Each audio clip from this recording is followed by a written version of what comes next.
Cada vez que se cierra la ventana del mercado de fichajes, hay jugadores que se quedan, jugadores que se van y otros que se quedan atrapados sin salida. De estos hablaremos aquí, en Cagliari.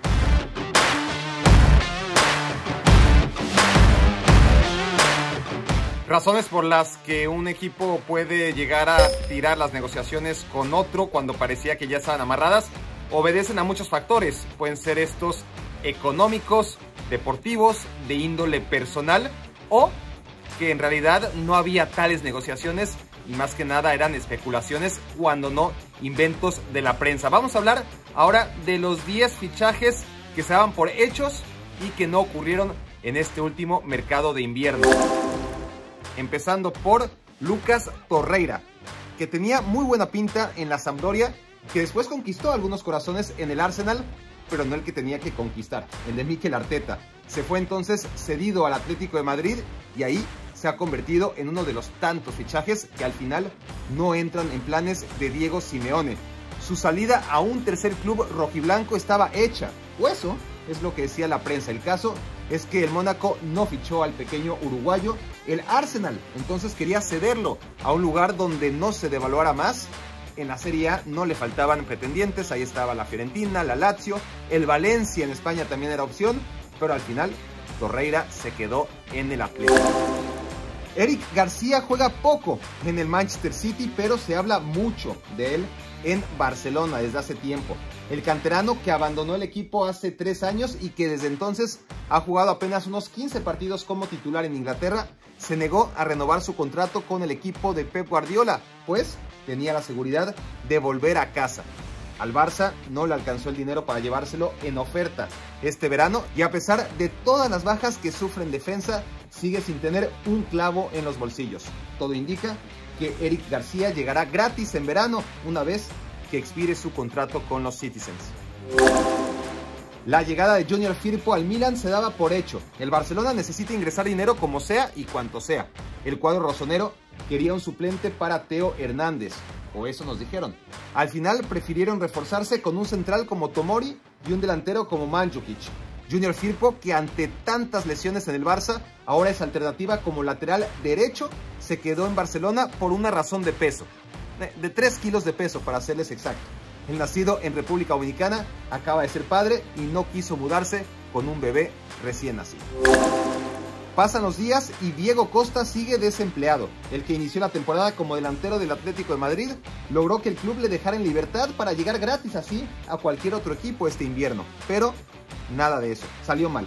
Es verdad que como agente libre y a diferencia del resto de jugadores de esta lista, puede aún arreglar su situación más allá del cierre de la ventana de transferencias, pero es que se decía que el Manchester City podía ser su destino y no lo fue.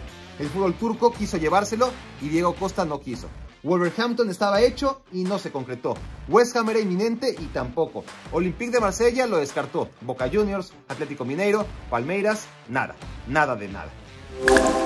La carrera de Alexis Sánchez sigue en caída libre. Tras dejar al Arsenal y convertirse en el jugador mejor pagado de la Premier League, llegó al Manchester United y todo fue un desastre desde entonces.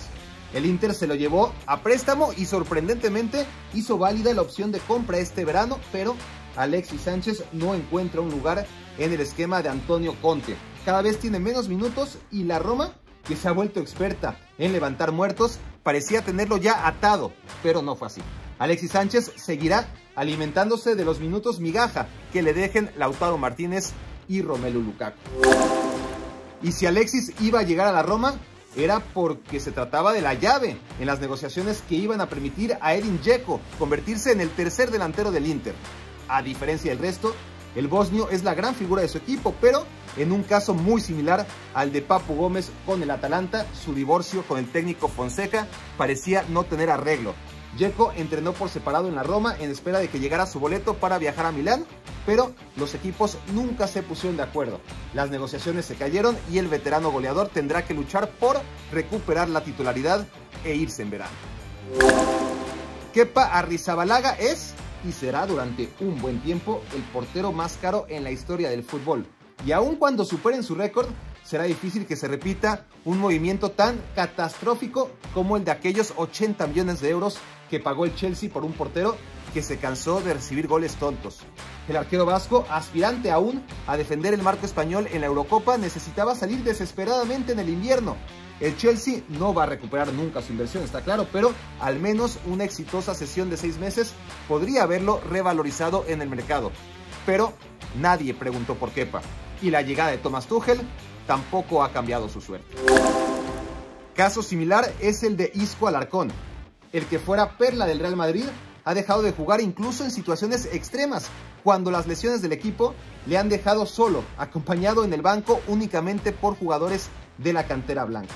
Tras la salida de Bale en el último día de mercado de verano, de Jovic y Ødegaard en el mercado de invierno, la baja de Isco también era inminente. La diferencia es que Tottenham y Eintracht reclamaron a quienes fueron sus jugadores estrella antes de ir al Real Madrid. Arsenal se interesó por Ødegaard y nadie preguntó por Isco. No a ese precio. Málaga, por ejemplo, no. Será en medio año cuando por fin acabe su historia en el Madrid. Si un jugador ha caído en desgracia en el último año, ese es Dele Alli. Pasó de ser la figura del Tottenham a suplente empedernido. La llegada de Mauricio Pochettino al Paris Saint-Germain parecía por fin la llave de salida. El fichaje era cuestión de tiempo, se daba por hecho. El PSG quería comprarlo y el Tottenham quería venderlo. ¿Qué podía salir mal? Bueno, salió mal. El club parisino y el Tottenham son duros negociadores y no llegaron a un acuerdo ni siquiera para el préstamo que habría convenido a todas partes, empezando por el mediocampista que necesita minutos que le reconduzcan a la Eurocopa. La que hasta hace no mucho era la otra gran estrella del mediocampo del Tottenham, Christian Eriksen, no podía seguir así en el Inter. Arsenal lo quería, pero prefirió a Ødegaard. Tottenham se planteó su regreso, siempre y cuando Dele Alli se fuera al PSG. Y como ya vimos, no ocurrió.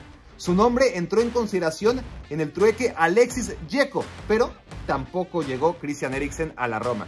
Se habló incluso del Atalanta como moneda de cambio del Papu Gómez. Y al final, un gol de tiro libre en el último minuto para eliminar al Milan de la Copa y su altísimo salario, que lo tiene como uno de los mejores pagados en la Serie A, le dejaron en el equipo de Conte, que lo tenía totalmente marginado y ahora parece haberle tomado un poquito de cariño al danés.